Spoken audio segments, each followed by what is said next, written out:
be filled with ups and downs, highs and lows. And after the Phillies get eliminated from the playoffs, after the Eagles have back-to-back tumultuous weeks, it was nice to have like a breath of fresh air. And we got that Wednesday night, and we were able to celebrate it Thursday morning. And I said to you, John, I said to Connor, and I said to everybody. You said it first thing in the morning at 5 o'clock. I asked everybody this question. Who do you believe was the happiest person Wednesday night?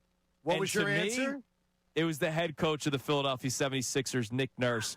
Nick, I know you went through a rough year last year, and I spoke with you at the Sixers Youth Gala last year, and I commend you for not using the injury excuse as to why the team struggled last season. I commend you for it because we all saw the injuries that you guys had to deal with.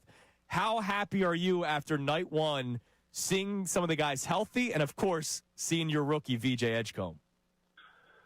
Yeah, I mean, listen, I think that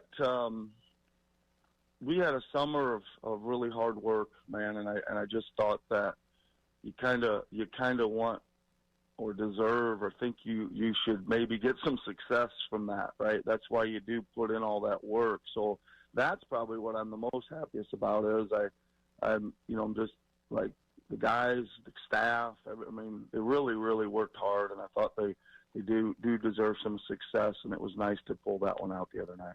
How surprising, though, was it to see a rookie come out on that stage? I mean, it's Boston, and I know you know about it, Nick. I mean, but for everybody who grew up here and has lived here our whole lives, it means more when you do it on the floor in Boston. And for that young man, VJ, to come out and do that, it is unbelievable. Yeah, it's super special, I think, but he kind of is. I think that, again, I don't want to keep harping on the same theme, but he was everywhere we asked him to be from the minute we drafted him this year. He had a few things planned that he rearranged and changed around. Like he was in the gym early. He was super coachable. We did a bunch of just kind of like early stuff with him that we noticed that we needed to get on right away. He just has a high motor to work every day. He's not overwhelmed by the workload in the slightest. Yeah, and I think he's got a really good feel. I mean, much more mature than his age, I think, just in his composure and his feel and just character, I think, yeah. It's amazing. VJ Edgecombe, 34.7 rebounds, and he's been the main talking point. And we almost forget that Tyrese Maxey dropped 40, which is unbelievable. Coach, for you, how good was it to see Tyrese Maxey, look happy on the court? Last year was rough. So you saw the smile of Tyrese Maxey that we all know and love, and then for him to able to put the team on his back, especially in that second quarter, how good was it to see Tyrese Maxey play the way we all know he can on Wednesday night? Well, first of all, he better be happy when he's dropping 40, right? Oh my goodness! But yeah, it was good. I mean, listen, I'm a super huge fan, always have been, as many people are. I just keep trying to keep him aggressive. Just tell him a lot. He's our best option out there. Trying to stress transition. I think everybody saw him get outlets and shift it to fifth gear right away. A bunch of times the other night, which that's still an amazing attribute he has that I don't think he uses enough. I'm encouraging the pull-up three, and then we're encouraging, continue tough fight on defense, and I think that continues to improve for him as well. Coach, when you see Edgecombe and Maxey and McCain, just those three guys there, do you see a common DNA? Do you see something in their day-to-day, the way they approach their job, maybe their personalities and things like that, that maybe leads you to believe that that's part of their success? For sure. I think the character and the work ethic, the competitiveness, I think all three of them have it, and that's, and the talent, right? There's just innate, there's innate athleticism there that goes along with this work ethic and character. And maybe for McCain, it's more of he's just a super competitor. Like that's his number one calling card or whatever like that. But I mean, I throw Grimes in there too. He's explosive and can score buckets, as we know. I thought he played good the other night as well.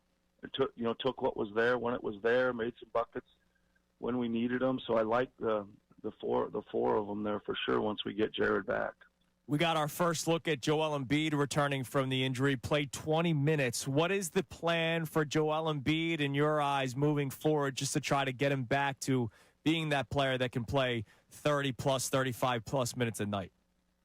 Yeah, I mean, I think, listen, I was pretty happy, first of all, just seeing him out there, and I thought he took good shots, right? I mean, he hasn't really played in a game in a long time. You know, he had a blue and white scrimmage, a preseason game, and it was intense and fast out there the other night. I just think that takes anybody some time to get the rhythm back. But I thought, you know, he makes a few of those shots last night, and you're saying, oh, he played pretty decent. I thought he did a good job of being a great teammate. I thought he did a good job of encouraging the other guys, helping the bigs that were on the floor and coverages and what to do, all that stuff when he wasn't in the game. That was encouraging to me. You asked me what the plan is. I mean, I'll find out a little bit more here when we get to practice, but it's probably similar. It's going to be a minutes restriction here for a bit, and I don't know when it's going to go up or whatever like that. But he got 20 the other night. I'm planning on the same until I hear different. You mentioned that it was intense and fast the other night. I know this is a good problem to have because you get to work in so many different ways with these players, but how will you try to balance the explosiveness and, of course, getting out on the break with VJ Edgecombe and Tyrese Maxey and Quentin Grimes when knowing that you have Joel Embiid and how he does his damage in the half court? Yeah, I mean, I think that's certainly a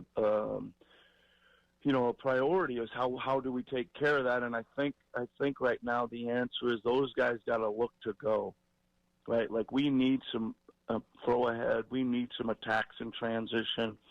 Those guys need to take advantage. I always say, we can always push it, and we don't have to rush it all the time. And those times when we don't rush it, we can settle in and Joe's there and we start playing through him, and I think more of that. I just want a little more variety of personnel with Joel. Not just Tyrese Joel. I want VJ Joel. I want Grimes Joel. I want Paul George Joel when we get back, and I want Kelly and Joel. I just want it to be a little less predictable, even though we're playing probably through Joel. Do you think it's easy or very difficult to be able to transition a guy like Joel Embiid into playing sort of a different role as his career goes along? I'll take the middle road on that. I don't think it's easy, and I don't consider it should be super difficult either. I think that Joel is a good passer and does want to pass the ball and things like that. I think he's enjoying so far, what it looks like a little bit differently this year.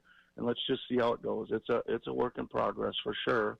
But I think, just watching it, just with the eyeball test, I think it's got some, it's got some room to grow for sure. But I think it's off to a decent start. Last thing for you, Nick, and Nick Nurse, head coach of the Sixers on the Comcast Business Hotline here. How are you balancing your expectations? Because we know the talent of this team, and we also know that injuries have plagued the team over the years. You look at the Eastern Conference, there are a lot of teams that are plagued with injuries coming into this season.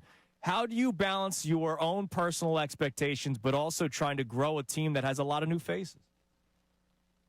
Pretty easily, really. I mean, I just try to, we work really hard. I just try to work really hard and get the team prepared and just try to go out and get the next one. I know it's like, everybody wants to get caught up in where you're going to finish and how you're going to be there. I mean, I don't have enough time to worry about that, man. I gotta lock in on Charlotte tomorrow. And first I got to lock in on the Sixers here in about an hour, polish up some of the stuff from the other night, and then I got to lock in on Charlotte. Coach, we appreciate the time as always, man. Congratulations on night one. Sounds like you're having fun. Look, the vibe seemed high since training camp, so that was good to see. Good to see smiles on the faces of players like Joel Embiid and Tyrese Maxey again. And again, I think you're the happiest person, whether you want to admit it or not. I think Nick Nurse is the happiest person after what we watched Wednesday night. Thanks for the time, Coach, and we'll talk to you again soon. All right. Thank you so much for checking out our content here on our YouTube channel. You can like and subscribe And that way you're never going to miss anything that we've got going on right here at 97.5 The Fanatic.